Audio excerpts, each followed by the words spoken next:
Everyting Chris. Everything Chris. So I know some of you guys here, all of you guys here, have had different types of seasons. Like you've had winning seasons, and some of you had losing seasons. So talk us through each of you. Talk us through your experiences when you were underdogs and when you had the target on your back. How was that? Like, how was that season for you guys? How was those seasons for you? So when you had the target on the back and when you were underdogs. I'll go first. Well, I feel like we permanently have a target on our back, so. Tell us why, innit? Go on, Benny. Yeah, always. Manchester Mystics.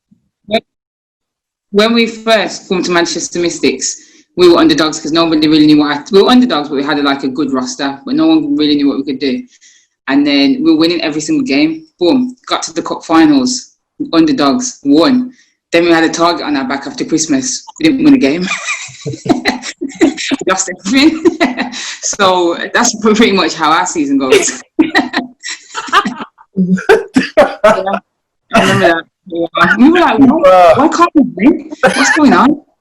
And then I think I started the league with like 14 players. Then we ended up with like only 7 at the end of it was a madness.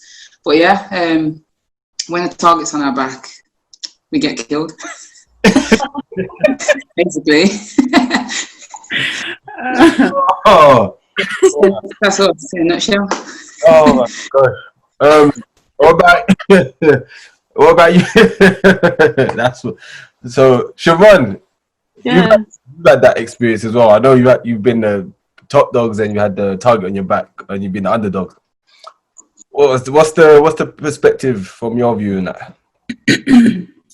I don't think personally it changes too much. Like just as an individual, I don't think that changes. I think I still would approach practicing games in the same way. I think one of the things that we definitely, it's not tangible, but it's sort of when you do have the target on your back, you also have this sort of air of people aren't that sure if they can beat you.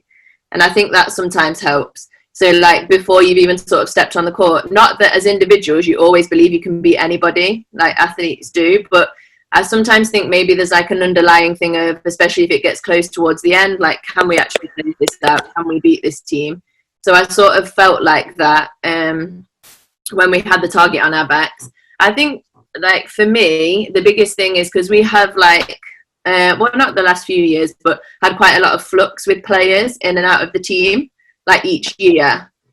So we get new people each year and we always have a few consistent, but for me, I think the hardest thing is trying to get the people coming in to understand the history of the last few years and where people have viewed us and where we've been in the table and what we've won and things like that. And it's trying to get them on board with we lose a game early in the season, and not that anyone's okay with losing, but the ones that have been here and haven't lost are just not okay with that at all. It's not an okay feeling. We don't lose, and just trying to get that to go through, that sort of belief to go through the people coming in when they've not had the history of not losing before, I think is that's been the biggest difference for me between the teams that have had the target on the back and then the teams that when we haven't won as many games.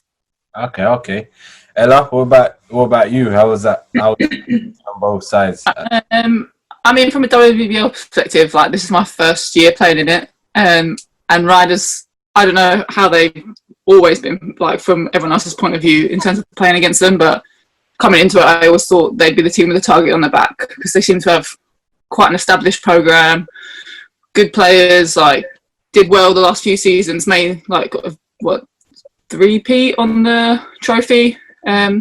So playing with target on the back this year, but it's a little bit different when you're Hash One says, when you come in fresh into it, so you don't really take into account all that stuff. So me personally, playing with a target on my back this year, which riders were doing, for me was just playing, getting myself back into WBL, but also proving the fact that having a reputation doesn't really mean anything.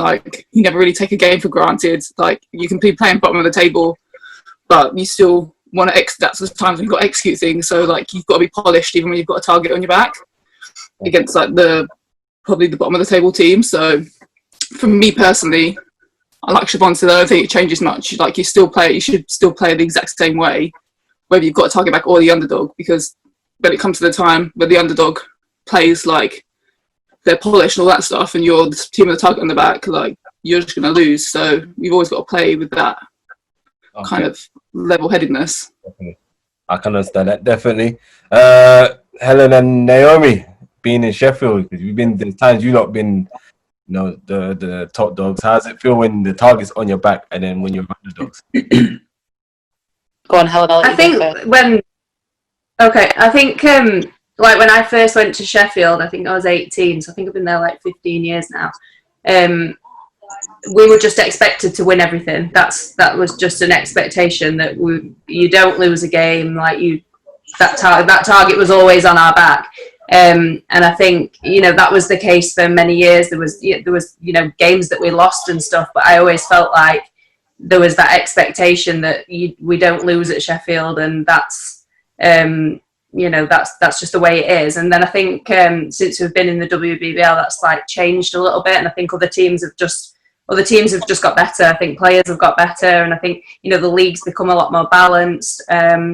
So we have lost more games than like previously maybe I was used to when I first started playing for Sheffield, which whilst it's not a good thing from our perspective in terms of we don't like to lose, it's a good thing in terms of like the league getting stronger and things like that. But I think for the whole time I've played at Sheffield, I've always felt like there's that expectation to win. There's that winning culture across the club in terms of like trophies and past history and things like that. I don't know, Naomi, if you want to add anything.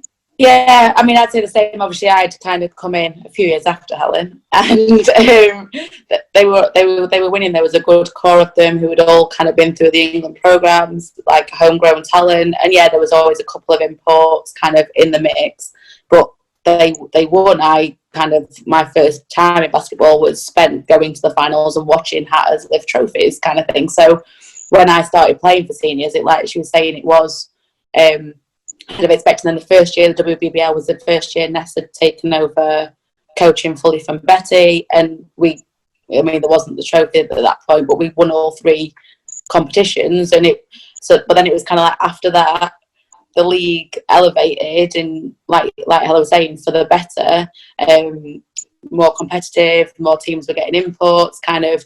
There wasn't just a top four, there was always a top four, and that wasn't always the same or whatever, but it was kind of, the league was very split. You had the top teams and then that kind of the bottom teams, whereas now anyone can pip a game off anyone, like any team. And I remember when we first started losing, it was hard because teams were like celebrating like they won a final in a league game when they beat us. We'd be like, what, like, as a cheering, running off court. And like, that was hard because not only you lost, but like, it's a big deal you've lost. It'd be all over the headlines or whatever on Twitter the next morning. You'd be like, I'm over this, I don't want to see it, kind of thing. But yeah, now, I'd like not to say it's the norm, but in the last few years, I'd like to say it's because I've been injured, but no, I'm joking. Last few years or whatever, there have been games, and it like Siobhan was saying earlier, it's a change in mindset. You go from, you can't just walk on court and think you're going to win a game, which is nice because you actually have to go out and compete for 40 minutes in every game you play. Whereas actually, when I first started playing for Hatters as a junior, I was getting on in games because they were 40 points up. And that's not good for the sport or the game. So I do definitely think you changing your mindset of people know what Hatters are and how we play, and have now the tools and the depth to challenge that. And I think mentally taking losses can be something that takes some adjusting to. Whereas, like T was saying earlier, Brixton kind of went a whole season experiencing that, and having the kind of internal motivation to come in every practice and still want to get better as a team when you're not getting those wins is a different ball game to when you show up and off the back of a good win every week. So yeah, I think it's a mindset thing, but having experienced both, I definitely prefer the winning side. Of course. What about you, T? Coming from say Northumbria, and then you're going to a winning situation with the likes of Suns with Kat and Janice. Talk us through the Underdog. Well, let me rewind. Seven Oaks was not winning. Okay. When I left Northumbria, we had won. So walking into Seven Oaks, I didn't really know what to expect. I knew Kat because we had played at Northumbria together. So I knew, in her, I had a great teammate. Obviously, we're best friends, so that, made it easier. But like Siobhan said, it doesn't really change. For me personally, I spent so much time on the sidelines because of injury. Every game was like, ooh, I could be on the court, so I don't really take it for granted. But obviously going to a new team was different. We were the underdogs. We had most of our team was under 18. So we didn't have anything to lose. We just went to play. And then eventually, I think through midway point, we started to wake some people up, and it started to believe in ourselves. Even I think half the battle was getting the younger ones to understand, like, you can actually play. We can actually do something. So when we won a trophy, I think that was our turning point in that season. And then coming back the following year, it was the same. It was like, okay, we had to adapt. We didn't have those young girls graduated, so we didn't know. It was kind of a new team, really. It was me and Kat coming back, and then we kind of got some good pieces in. And that year we had to find our way. And then after that, it's just kind of been the same thing. We approached the game in the same way. Lynn always remind us that we can be beat. You guys probably hear him from the sideline all the time. So he never lets us get comfortable. But just like any other team, you go into the game and sometimes the ball don't go through the basket and you have to gut it out. In our experience, it helps us a lot in those games. And obviously we have the continuity, so throughout players. So I think that gets us over the hump a lot of times too. Cool. Don't be giving the coach more ice bucket baths now. Yeah. Well, that came from a win, so that's a good thing that he got the ice bucket. Nicolette, talk us through being the underdog and having Target on your back. I mean, I'm a junior program with Mystics. We won all the time. So then going into WBBL, I was underdog in every team I played for. To be fair, the Northumbria team where I played with T and Diana, we were a good team and everybody expected us to do well. In the league, we weren't doing as well as we wanted to. And then, fortunately we won. But I mean, I didn't feel so much a target on my back. I mean, we had T and D who were the leaders of the team. I didn't have to worry about anything. They had everything all together. Everybody went to them for advice. If we needed anything, they were the ones that picked everything up.